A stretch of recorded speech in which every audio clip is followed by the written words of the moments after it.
Alejandro Garnacho is a player that, I wouldn't say divides opinion. He seems to get a lot of criticism from most Manchester United fans, especially this season, where it is felt he should be doing a lot better in the team. Now, listen, I understand a lot of the frustrations United fans have with Alejandro Garnacho. He can let us down in that final third. He can be wasteful. He can be a little bit greedy. We saw that recently against Nottingham Forest in particular, where he was just having shot after shot, and a lot of them weren't even getting anywhere near the target, let alone troubling the keeper. So I get why he does face some criticism, but sometimes I do feel like it's a little bit OTT, and really, Garnacho is more a sort of a symptom of what is going wrong at United rather than a cause of it. We're looking at a player here who is still young. People forget that because he's played so much football, but he's still only 20 years old, and there's still a player for me that can improve. Now, some people look at Garnacho and think, that's it, that's his ceiling, that's the finished article, this is all we're ever going to see from him, so we may as well get rid. He has been linked with a move away from Manchester United, don't forget. Napoli were interested in him, Chelsea were interested in him. There was even reports recently that he's looking at selling his house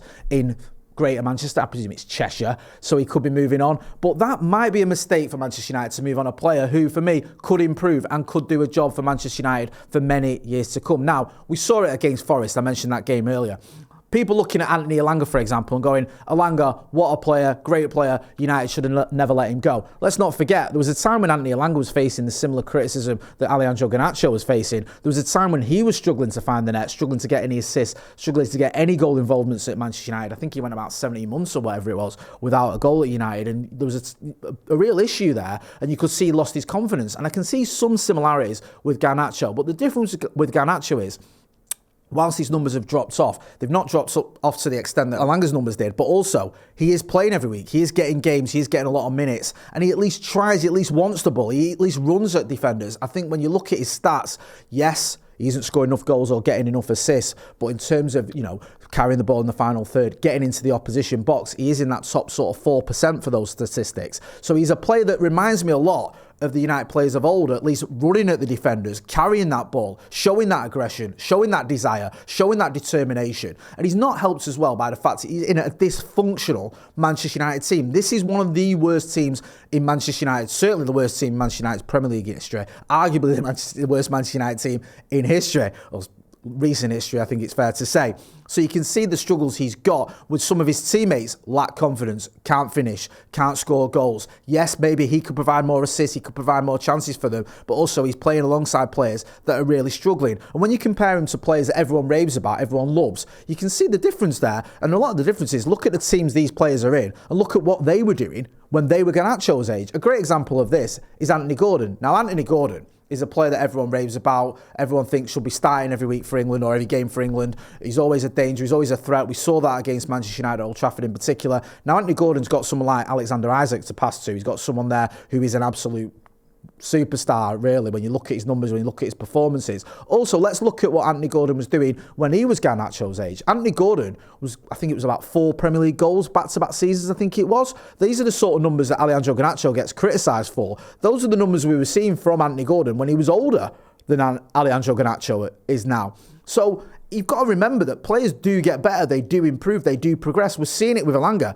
He's getting better, he's progressing. He's got to a stage now where United fans are actually saying we should never let him go. Anthony Gordon's a player who's progressed, yet with Garnacho, we look at him as a 20-year-old, as though he's the finished article. We ignore the fact that he's in a team that is underperforming, that he's already had his second manager this season, that he does get moved around a little bit. I know he is usually one of those 210s, but he gets moved from different positions. He's also been played out on the wing when he was starting out earlier on. And let's not pretend that Garnacho hasn't had some great moments in a United shirt. I know this season they've been few and far between, and he had to go quite a few months without a goal, but this was a player that I remember him coming on against Manchester City in the derby, giving a 15-minute cameo where he absolutely destroyed City. This was a teenager that came on and tore their defence apart. Now, everyone focused on the fact there was the Bruno Fernandes goal about was it offside or wasn't it? And people just sort of ignored this performance by this teenager who was absolutely phenomenal. Don't forget as well his goal against Everton. Again, all eyes were on Kobbie Mainoo for his debut and the fact he got player of the match and he was a phenomenal footballer. But Alejandro Garnacho literally scored the goal of the season, the Puskas Award winner that game, with an overhead kick. So he's not a bad footballer, and he's not a footballer for me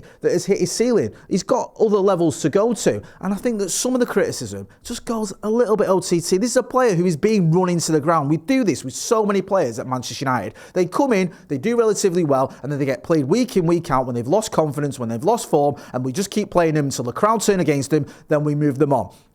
We've seen it before, not just with the likes of Elanga. We've seen it with players like Anthony Martial, like with Marcus Rashford. When Marcus Rashford burst onto the scene, everyone loved him. By the end, people couldn't wait to see the back of him. And just on the Marcus Rashford front as well, look at how the two players responded to Ruben Amorim. Ruben Amorim dropped both Garnacho and Marcus Rashford from the Manchester derby earlier on this season at the Etihad. Wasn't happy with their application in training, wasn't happy with their attitude and their mindset. What did Garnacho do? He got himself back in the squad, got himself back in the team. Now Marcus Rashford plays for Aston Villa because Ruben Amorim doesn't feel like he can get a tune out of him. Now listen, I'm not saying Garnacho is beyond reproach. He has made mistakes. We've seen that. We saw it under Erik ten Hag. There was rumours that he'd been fined for being late for meetings and late for training. We also saw it with Ruben Amorim. He was dropped, obviously, from that Derby Day game. Plus, we saw his reaction to being substituted against Ipswich when Patrick Dorgu got sent off. He wasn't happy. Sometimes he does post things on social media which don't do him any favours. But he's still in the team. He seems to respond. He seems to learn from his mistakes. He's a young lad. How many of us didn't make mistakes when we were 19, 20 years old? All of us did. But at least he seems to be learning from them. And he's a player that Ruben Amorim seems to trust because he keeps picking him, he keeps playing him, and he keeps trusting him in that Manchester United shirt. Now, for me, I understand why people might look at it and go, look, if we can get decent money for Alejandro Garnacho, maybe we should take that money. Maybe we can take 50 million if we can get it for him and reinvest it elsewhere, reinvest it in a striker, reinvest it in other areas of the pitch. But we have players out on loan that should be getting some money in the summer. We have other players we can move on that don't really have a future at Manchester United. With someone like Alejandro Garnacho, who's come through the academy, who helps us win the FA Youth Cup, who's played his part in the first team, who's played week in, week out for almost 2 years now. There's a player there that we can develop, that we can still work with, who can get better. I don't think this is the finished article. I don't think this is a time when United should just be cashing in on Alejandro Garnacho. There's still a player there. And let's face facts, right? Other players in this league are having worse seasons than Alejandro Garnacho, and they're getting less stick. We saw Jack Grealish, I think, score his first goal in over a year for Manchester City. That's Manchester City. That's a team that are absolutely have been flying by and large. I know this is a bad season for them where they might only just scrape into the Champions League, but they're a lot better than Manchester United have been for Alejandro Garnacho. Jack Grealish cost 100 million quid, scores his first goal in here, and everyone's like, okay, yeah, no worries. Alejandro Garnacho, people look at him when he doesn't score for a few months and think it's time to sell him. So sometimes you do look at him and think it's a little bit unfair the way he's treated compared to some of his peers. I worry about Manchester United youngsters coming into the team. We see it time and time again, and I feel like we've seen it with Alejandro Garnacho. We need to nurture them, we need to work with them. When they need resting, they need resting. When they need rotating, they need rotating. The problem that Alejandro Garnacho's got, that whilst he might be frustrating, whilst he might have a lack of goals, whilst he might have a lack of assists, he's the best option we've got as one of those 210s. Some of the other options, people say Mason Mount can fit into this system perfectly. I've said myself, Kobbie Mainoo can fit into this system perfectly. The trouble is, both of those have been injured for pretty much all the season. They're not available. Alejandro Garnacho is, and he's pretty much available almost all the time. He very rarely gets injured. He very rarely misses football matches. So you've got a player that is always available, always wants to carry the ball, always wants to try and make things happen. Yes, I'm not going to pretend he can't be frustrating, but for me, you're better off working with this player, getting the best out of him and seeing him progress, as other players have done who've gone from being good at 20 to being pretty phenomenal at 22, 23, 24. There's every chance Alejandro Garnacho could be that guy. Don't cash in on him, keep him, nurture him. He's a Manchester United youngster, and I think some of the criticism he gets is a little bit unfair. Do you agree? Have you had enough of him? Do you think it's time to move him on? Do you think there's still a player there that Ruben Amorim can work with and can fit into this system? Because I think he can. I don't think he's an out-and-out winger. He's not someone who gets his chalk on his boots and whips in crosses. He can play in one of those 2-10 roles, and I think you need to work with him and get him playing the best he can be. Let me know what you think. Get involved in the chat in the comments. Don't forget to hit like, share, and subscribe. Thanks for watching.